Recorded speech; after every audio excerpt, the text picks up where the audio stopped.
കാരണം ഞാൻ റൂമിലിരിക്കുന്ന സമയത്ത് എനിക്ക് എൻ്റെ മുന്നിലേക്ക് ഭ്രാന്താന്ന് പറയരുത്, കാരണം എൻ്റെ മുമ്പിൽ എനിക്ക് സംസാരിക്കാൻ ആൾക്കാരില്ല സമയത്ത് ഞാൻ ക്രിയേറ്റ് ചെയ്യുന്ന ആൾക്കാർ എന്നോട് സംസാരിക്കാറുണ്ട്.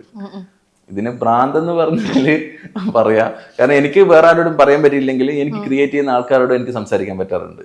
അത് എനിക്ക് തോന്നുന്നു ആ ഡിപ്രഷൻ സ്റ്റേജിൽ നിൽക്കുന്ന ആൾക്ക് മനസ്സിലാവും. ഞാൻ അവരോട് സംസാരിക്കാൻ എൻ്റെ പ്രശ്നങ്ങൾ എൻ്റെ തൊട്ടൊരു പ്രേതാണെന്ന് വെച്ച് കഴിഞ്ഞാൽ പ്രേതാന്ന് പറയാം.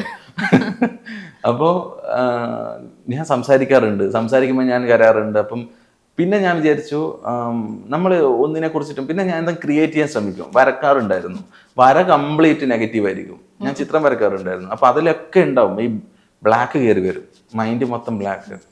പിന്നെ ഞാൻ എന്ന് വെച്ച് കഴിഞ്ഞാൽ നമ്മൾ നിൽക്കുന്ന സിറ്റുവേഷനിൽ നമ്മുടെ ഈ പറഞ്ഞ കാർബൺ ഡയോക്സൈഡ് എന്ന് അറിയുമല്ലോ, നമ്മൾ തന്നെ ശ്വസിച്ചുകൊണ്ടിരിക്കുകയല്ലേ, അവിടെ നിന്ന് മാറി നിൽക്കും. പിന്നെന്ന് വെച്ചാൽ ഞാൻ ഇപ്പം ചില സമയത്ത് വെറുതെ ചിരിക്കാറുണ്ടായിരുന്നു.